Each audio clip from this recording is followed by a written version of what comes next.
Halo semuanya, selamat datang di paparan materi kita kali ini. Hari ini kita bakal ngebahas sebuah kisah sejarah yang jujur aja epik banget. Kita bakal ngeliat gimana Nabi Muhammad SAW itu nggak cuma sekedar ngebangun sebuah kota dari nol, tapi benar-benar merekayasa sebuah masyarakat yang super tangguh dan bersatu. Jadi ya, ini bukan sekedar pelajaran sejarah ngebahas tumpukan batu dan tanah liat ya. Ini benar-benar tentang fondasi dari sebuah revolusi sosial yang luar biasa. Tapi sebelum kita masuk lebih dalam, coba deh bayangin sebentar.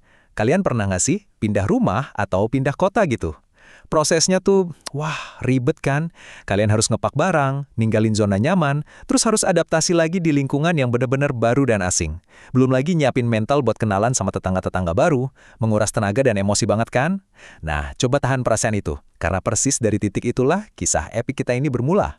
Nah, di paparan ini ada 4 hal utama yang bakal kita bahas. Pertama, awal baru di Madinah. Terus yang kedua, proses membangun Masjid Nabawi. Ketiga, gimana tempat ini jadi pusat kegiatan umat. Dan yang terakhir, menjalin persaudaraan umat. Kita bakal bedah ceritanya langkah demi langkah, biar kelihatan jelas gimana proyek fisik ini bisa berubah jadi semacam revolusi sosial gitu. Kalau kita lihat lebih teliti, strategi Nabi itu benar-benar tergambar sempurna lewat 3 pilar utama ini. Membangun masjid, mempersaudarakan umat, dan menggalang kerukunan. Ketiga hal ini itu nggak berdiri sendiri-sendiri loh, semuanya saling menopang buat ngebentuk fondasi Madinah. Oke, mari kita mulai dari pilar yang pertama dulu ya. Bagian pertama, awal baru di Madinah, hijrah penuh perjuangan. Bayangin deh situasi saat itu, di mana pindah kota itu bukan buat cari suasana baru, tapi benar-benar pelarian demi mempertahankan keyakinan mereka. Orang-orang yang berani ambil langkah berat ini dikenal sebagai kaum muhajirin. Dan pengorbanan mereka tuh bener-bener nggak main-main, masif banget. Waktu mereka mutusin buat hijrah dari Mekah ke Madinah, mereka nggak bisa tuh sekedar bawa koper isi harta benda. Perjalanan mereka dihalangi. Malahan, banyak dari mereka baru dibolehin pergi kalau mereka mau ninggalin semua, seluruh kekayaan dan aset mereka di Mekah. Jadi pas mereka sampai di Madinah, mereka tuh nyaris nggak bawa apa-apa. Bener-bener cuma baju di badan sama keyakinan kuat di hati. Di lingkungan yang serba baru ini pastinya mereka butuh banget sebuah jangkar, sebuah pegangan. Masuk ke bagian kedua, membangun Masjid Nabawi, pusat awal komunitas. Terus gimana ceritanya Rasulullah SAW meletakkan jangkar fisik pertama buat komunitas yang baru lahir ini? Nah, jawabannya adalah lewat sebuah proyek konstruksi nyata yang benar-benar bisa mereka sentuh dan lihat.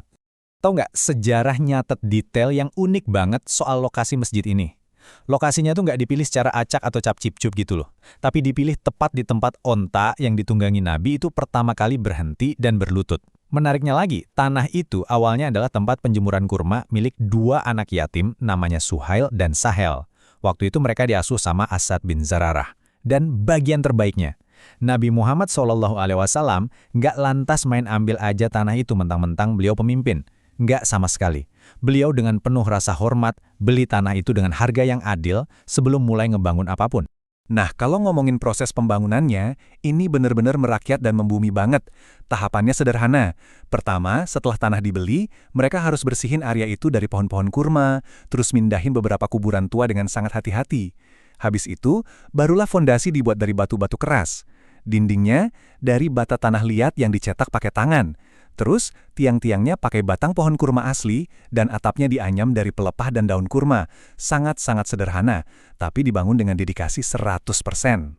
Dan jangan bayangin suasananya muram atau penuh keluhan ya. Sama sekali enggak. Ini tuh wujud kerjasama tim yang luar biasa masif. Ada satu cerita yang benar-benar menginspirasi.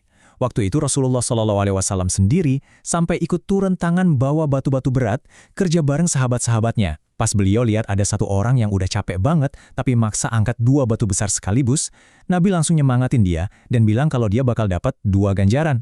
Biar pada nggak loyo, mereka bahkan sambil nyanyi dan lantunin syair-syair bareng di tengah panas dan debunya matahari. Keren banget kan? Bagian ketiga, pusat kegiatan umat, lebih dari tempat sholat. Di titik ini, mungkin kita jadi mikir satu pertanyaan menarik. Gini, kalau dalam ajaran Islam, itu seluruh bumi pada dasarnya bisa dipakai buat sholat. Terus ngapain mereka repot-repot ngebangun struktur khusus ini? Jawabannya ada di poin krusial ini. Bangunan tersebut dirancang jauh lebih dari sekedar tempat ibadah ritual biasa. Waktu itu, Masjid Nabawi benar-benar jadi pusat komunitas yang super multifungsi. Kalau ada urusan yang butuh solusi, masjid ini jadi tempat musyawarah. Di sana juga dipakai buat tempat latihan bela negara. Diubah jadi klinik pengobatan kalau ada yang sakit, sampai jadi tempat penampungan sosial. Idenya tuh kayak balai kota, pusat komunitas, dan pusat pemerintahan. Semuanya diborong jadi satu. Dan yang bikin kagum, fokus pada kesejahteraan sosialnya itu dapat banget. Di bagian serambi masjid ada tempat khusus buat nampung mereka yang disebut Ahlu As-Suffah. Mereka ini kelompok orang beriman yang paling fakir, yang datang ke Madinah tanpa harta, tanpa keluarga, benar-benar sebatang kara. Nah, di serambi inilah mereka dikasih tempat bernaung, dibina, dan bahkan dididik langsung oleh Rasulullah SAW. Intinya, nggak ada satupun yang dibiarin tertinggal. Terus gimana dengan sang pemimpin sendiri? Wah, kesederhanaan Nabi di sini benar-benar luar biasa. Baru setelah masjid ini berdiri, sebuah rumah yang sangat-sangat sederhana dibangun di sebelahnya. Cuma punya satu kamar. Itu aja, buat tempat tinggal beliau dan istrinya sudah.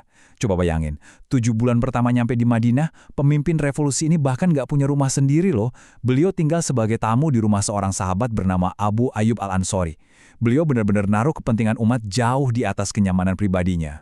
Bagian keempat, menjalin persaudaraan umat, Ikatan Sosial Madinah. Sekarang kita masuk ke klimaks dari paparan materi kita ini. Kita bakal lihat gimana batu, tanah liat, dan pelepah kurma yang kita bahas tadi itu sebenarnya cuma metafora dari sesuatu yang jauh lebih besar dan lebih solid.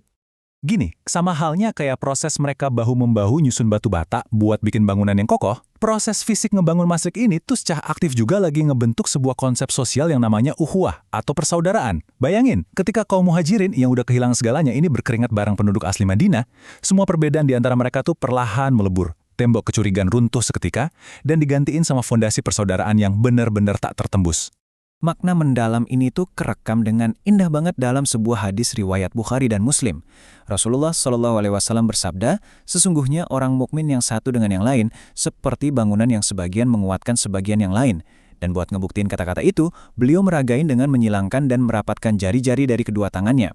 Itu adalah isyarat visual yang super tegas, ngingetin kalau tiap individu di masyarakat itu harus saling mengunci, saling support, dan pastinya nggak boleh ngebiarin satu orang pun jatuh sendirian. Jadi, sebagai kesimpulan yang bisa kita bawa pulang hari ini, kegeniusan strategi Nabi Muhammad SAW itu ada pada caranya manfaatin sebuah proyek fisik buat ngerekayasa kerukunan batinia. Fondasi sejati yang bikin kota Madinah kuat banget ngelewatin berbagai cobaan sejarah itu, ya bukan terbuat dari batu atau daun kurma, tapi justru dari ikatan solidaritas, toleransi, dan rasa saling memiliki yang berhasil ditanam dalam-dalam di hati setiap warganya. Dan akhirnya, ini bawa kita ke satu pertanyaan buat direnungin bareng. Setelah kita ngeliat gimana masyarakat di abad ke-7 sukses ngebangun fondasi seepik itu, coba deh sekarang kalian lihat ke sekeliling, kira-kira bangunan persaudaraan macam apa sih yang lagi kalian bangun di lingkungan, di sekolah, atau di tempat kerja kalian sekarang? Apa jari-jari kita udah saling mengunci buat nguatin satu sama lain? Saya harap pemahaman dari paparan kita hari ini bisa jadi batu bata pertama buat kita semua untuk mulai ngebangun komunitas yang jauh lebih baik lagi. Terima kasih banyak udah nyimak dan belajar bareng hari ini. Sampai jumpa di paparan materi kita selanjutnya ya.